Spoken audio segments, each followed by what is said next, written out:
विश्वास करती हूँ कि आप सब सुरक्षित होंगे और आप लोग का प्रोत्साहन, आप लोगों का कंसर्न, आप लोगों का सपोर्ट मेरे चैनल को मिल रहा है। इसके लिए मैं आप लोगों को बहुत बहुत थैंक्स बोलती हूँ। और जो भी वचन परमेश्वर देता है, और जरूर से मैं विश्वास करती हूँ कि परमेश्वर का वचन आप लोगों से बात करता है। अपने जीवनों में, अपने हृदयों में परमेश्वर के वचन को जरूर से जगह दें। आइए आज के मनन के लिए जो भी विषय हमें मिला है, वचन में जाने से पहले हम प्रार्थना करेंगे। अपनी आंखों को बंद करें, अपने हाथों को जोड़ें। अनुग्रहकारी जीवित महान परमेश्वर, पवित्र कलाम के जरिए हमसे बात करें यीशु के नाम में, आमीन। Hallelujah, praise the Lord. आज हमारे और आपके लिए परमेश्वर के वचन से जो मनन का विषय मिला है, यूहन्ना रचित सुसमाचार उसका 9 अध्याय और उसकी 1 से लगाकर 3 आयत तक। हम आज इस विषय पर थोड़ी देर मनन करेंगे। जाते हुए उसने एक मनुष्य को देखा जो जन्म से अंधा था। उसके चेलों ने उससे पूछा, हे रब्बी, किसने पाप किया था कि यह अंधा जन्मा, इस मनुष्य ने या इसके माता पिता ने? यीशु ने उत्तर दिया, ना तो इसने पाप किया था न इसके माता पिता ने, परंतु यह इसलिए हुआ कि परमेश्वर के काम उसमें प्रकट हो। Praise the Lord, hallelujah. परमेश्वर अपने वचन के पढ़े जाने और सुने जाने पर आशीष दे। जैसे कि मेरे अजीजों, ये बात हम पढ़कर आए हैं, ये वाक्य हम पढ़कर आए हैं और कई बार हमने पहले भी इस वचन को पढ़ा और सुना है। लेकिन मेरे अजीजों, आज परमेश्वर का वचन एक बार फिर से हमें इसी विषय पर कुछ बताना मांग रहा है। जैसे कि हम और आप जानते हैं कि प्रत्येक मनुष्य अगर संसार में देखे तो हर एक संपन्न नहीं है, हर एक संतुष्ट नहीं है, हर एक के पास बहुत पैसा नहीं है, जितनी इसकी रिक्वायरमेंट है उतना पैसा नहीं है। बहुत सी चीजें जो संसार की हैं सबके पास नहीं पाई जाती हैं। हालेलुया। लेकिन मेरे अजीजों, परमेश्वर का वचन आज हमें और आपको इसी वचन से उभार रहा है कि एक व्यक्ति है जो जन्म से अंधा है। लेकिन ये अंधा क्यों है? चेले इस बात को यीशु मसीह से पूछने लगे। हालेलुया। आज संसार में इस तरह की बहुत सी ऐसी परिस्थिति पाई जाती हैं जो संसार में एक दुख का विषय बनी हुई है। लेकिन मेरे अजीजों, आज जो हम और आप जिस टॉपिक पे बात कर रहे हैं कि आपकी कमजोरियों में, आपकी परिस्थितियों में परमेश्वर का कार्य सिद्ध हो, ये बड़ी बात है। हालेलुया। आप इस परिस्थिति में क्यों हैं? आप ऐसे क्यों हैं? हालेलुया। जैसा संसार में बहुत सारे लोगों के बहुत सारी चीजें हैं, आज हमारे और आपके पास अगर नहीं है तो उसकी वजह क्या है? हालेलुया। परमेश्वर का वचन आज हमें और आपको बता रहा है, यूहन्ना 9 अध्याय और उसकी अगर हम दूसरी आयत पर ध्यान करें तो यहाँ वचन बता रहा है कि उसके चेलों ने उससे पूछा, हे रब्बी, किसने पाप किया था कि यह अंधा जन्मा, इस मनुष्य ने या इसके माता पिता ने? देखिए, बिल्कुल अगर दुनियावी तौर से देखें तो चेले एकदम जेन्युइन बात पूछ रहे हैं यीशु मसीह से कि किसने पाप किया था। आज शायद संसार में यही दृष्टिकोण बना हुआ है कि जब किसी के ऊपर कोई दुख पड़ता है, कोई परेशानी दिखाई देती है, तो सीधे सीधे लोग यही बताते हैं कि जरूर कोई पापों का फल है, जरूर इन्होंने अपने जीवन में कुछ पाप किया है जिसका भुगतान ये भुगत रहे हैं। हालेलुया। ये मनुष्य का दृष्टिकोण है। कई बार हमने भी ऐसे ही जज किया होगा।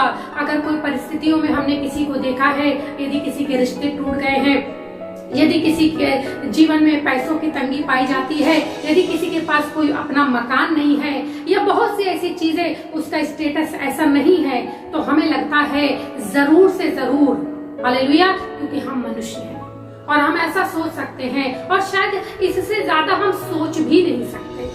चेले बिल्कुल नॉर्मल बात यीशु से पूछने लगे कि प्रभु, हे रब्बी, बताइए, क्या इसने पाप किया है या इसके माता पिता ने? सही जजमेंट है क्या? मेरे अजीजों, ये मनुष्य का जजमेंट है और तो हो सकता है कि एक तरीके से दुनियावी तौर से देखा जाए तो ये सही है, नॉर्मल बात लग रही है कि इसने पाप किया इसलिए जन्म से अंधा है या इसके माता पिता ने पाप किया है। कई बार हम और आप ऐसे ही जजमेंट को लेकर आते हैं कि जरूर इनके परिवार में, इनके घराने में कुछ ऐसा हुआ होगा।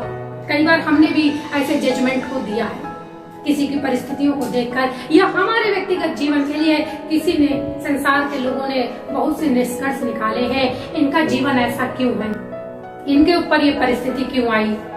हालेलुया। लेकिन मेरे अजीजों, अगर हम और आप इसकी तीसरी आयत पर गौर करें तो बड़ी अच्छी बात लिखी हुई है।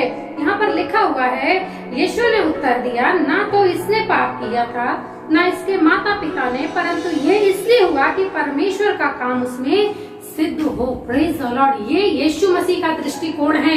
आसमान का खुदा है और आसमान की बातें मनुष्यों को बताना चाहता है। आज हमारे और आपके लिए ये बात जानना जरूरी है। मेरे अजीजों, आज हमें नहीं पता, मुझे नहीं पता कि आपने कितने डिसीजन लोगों की परिस्थितियों को देख कर लिए हैं। हालेलुया। कैसे आपने किसी परिस्थिति के मारे हुए व्यक्ति को देखा है, यदि कोई बीमार है या कमजोरियों में है या किसी प्रकार के कर्जे में है, किसी प्रकार की बंधुआई में है, तो आपका क्या डिसीजन निकला है? तुरंत हम उसकी तुलना अंधकार से, दुष्ट आत्मा से और तमाम नकारात्मक बातों से करने लगते हैं। लेकिन यीशु मसीह का सोचना हमारे और आपके जीवन के लिए बिल्कुल डिफरेंट है। हालेलुया। तीसरी आयत बता रही है, यीशु मसीह ने कहा कि ना तो इसने पाप किया था और ना इसके माता पिता ने, लेकिन परमेश्वर की सामर्थ, परमेश्वर का कार्य इस व्यक्ति के जीवन में दिखाई दे। हालेलुया। सिद्ध हो, इसलिए ये मनुष्य अंधा जन्मा है। अगर अंधा ना जन्मा होता तो यीशु मसीह दृष्टिदान कैसे देते? हालेलुया। इसलिए मेरे अजीजों, जब अगर आपको कोई परिस्थिति का मारा हुआ व्यक्ति दिखाई दे अपने आसपास, या कभी आप भी परिस्थितियों में फंसे हुए हों, तो खुदा पर दोष न लगाइएगा कि मैं तो दुआ करने वाला हूँ, या तो मैं तो दुआ करने वाली हूँ, मैं तो कलीसिया बराबर जाती रहती हूँ या जाता रहता हूँ, और उसके बाद भी ये परिस्थिति आई है। हो सकता है कि परमेश्वर आपके लिए कुछ अद्भुत करना चाहता है। हालेलुया। इस अंधे व्यक्ति का अंधा जन्म लेना जरूरी था, क्योंकि यीशु इसे चंगा करना चाहते थे। यीशु का कार्य इसमें सिद्ध होना था, इसलिए इस व्यक्ति की परिस्थिति अंधा होना जरूरी था। हालेलुया। अंधे वाली परिस्थिति होना इस व्यक्ति के जीवन में जरूरी थी, क्योंकि यीशु को कार्य करना था। Praise the Lord. हालेलुया। मैं आपको इस वचन से उभारना मांगती हूँ। अगर हम और आप देखें कि यदि आप किसी ऐसी परिस्थिति में हैं, या फिर आपने किसी पे कई बार इस तरह के दोष को लगाया है, तो मेरे अजीजों, अब विचार करिएगा, अब विचार करिएगा। और अगर नेक्स्ट टाइम में कभी आपको मौका मिले, तो अब से ये डिसीजन मत लीजिएगा कि पाप शायद इस व्यक्ति का हो या उसके घराने के किसी व्यक्ति का हो। हालेलुया। और यही आपके लिए भी है, मेरे लिए भी यही बात है कि मेरी परिस्थिति ऐसी क्यों है, मेरी स्थिति ऐसी क्यों है। खुदा से क्वेश्चन ना करें, लेकिन परमेश्वर की सामर्थ हमारी निर्बलताओं में सिद्ध होती है, ऐसा परमेश्वर का वचन बताता है। हालेलुया। मैं एक वचन आपको और पढ़ाऊंगी, एक व्यक्ति से आपकी मुलाकात कराऊंगी। हम जानते हैं एक व्यक्ति है पुराने नियम में जिसका नाम शाऊल है, और जिसकी बेटी मीकाएल से दाऊद ने शादी करी थी। लेकिन शाऊल का एक बेटा था योनातान, जो दाऊद का बड़ा अच्छा मित्र था।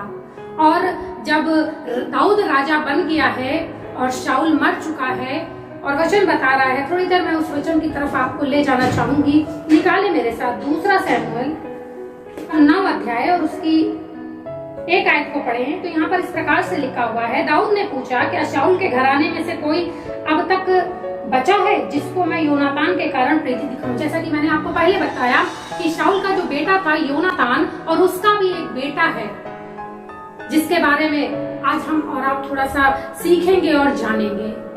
लेकिन दाऊद को योनातान के बारे में मालूम है, और इसलिए वो अपने लोगों से पूछ रहा है, हालेलुया, कि क्या शाऊल के परिवार में और कोई बचा है? और वचन बता रहा है कि उसे बताया गया कि योनातान का एक पुत्र है जिसका नाम है मबीपोशेत। और उस व्यक्ति के लिए जब ये दाऊद को पता चला, तो वचन बता रहा है, अगर हम और आप इसकी 7वीं आयत को देखें, दाऊद ने उससे कहा, मत डर, तेरे पिता योनातान के कारण मैं निश्चय तुझको प्रीति दिखाऊंगा और तेरे दादा शाऊल की सारी भूमि तुझे फेर दूंगा। और जब मबीपोशेत से दाऊद की मुलाकात हुई है, और दाऊद इस बात का सत्तावना उसे दे रहा है, तसल्ली और इत्मीनान दे रहा है कि मैं तेरे पिता की वजह से तुझ पर क्या करूंगा? प्रीति दिखाऊंगा। तेरे पिता के कारण मैं निश्चय ही तुझसे प्रीति दिखाऊंगा, और जो भी तेरा मेरे कब्जे में है, तेरे बाप दादा का मेरे कब्जे में है, मैं तुझे दे दूंगा। और बात यहाँ नहीं खत्म हो गई। हालेलुया। लिखा हुआ है, और तू मेरी मेज पर नित्य भोजन किया करेगा। यकीन जानिए मेरे अजीजों, यहाँ पर दाऊद राजा उस व्यक्ति से जो जन्म से लंगड़ा है दोनों पैरों से, उससे कह रहा है कि तू नित्य मेरी मेज पर भोजन किया करेगा। और आपको पता है शायद मेरे अजीजों कि जब कोई लंगड़ा व्यक्ति मेज पर बैठता है, कुर्सी पर बैठता है और मेज उसके आगे लगी रहती है, तो उसका लंगड़ापन छुप जाता है। हालेलुया, लंगड़ापन छुप जाता है। ये इज्जत अफजाई हुई है मपीबोशेत के जीवन में कि उसे राजा की मेज पर बैठने का मौका मिला है। अब उसका लंगड़ापन क्या हो गया है?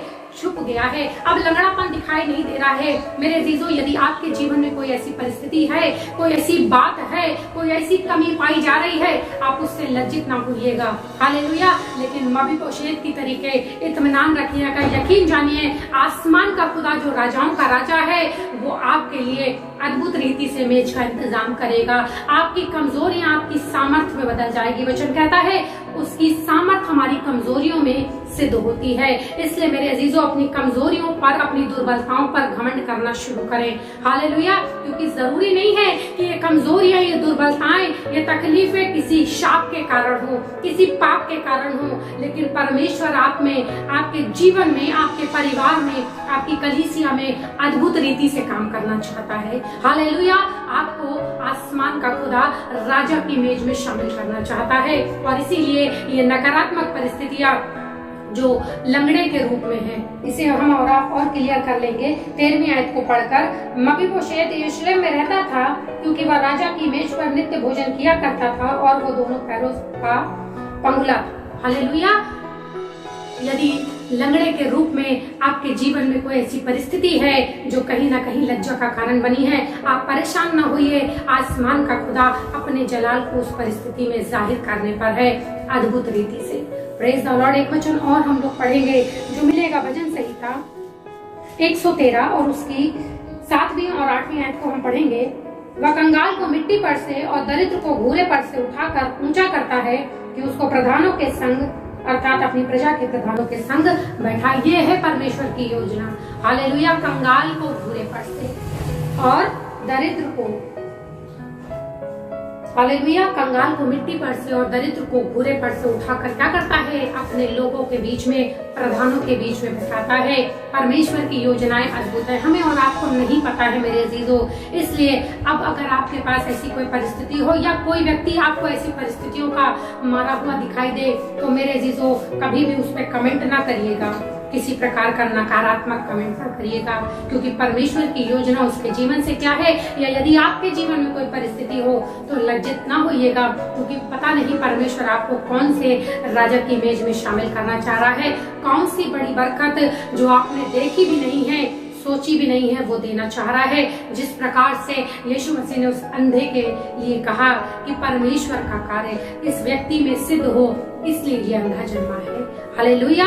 अपनी कमजोरियों पर, अपनी निर्बलताओं पर घमंड करना सीखें। परमेश्वर की योजनाएं आपके लिए बड़ी और अद्भुत है। Praise the Lord.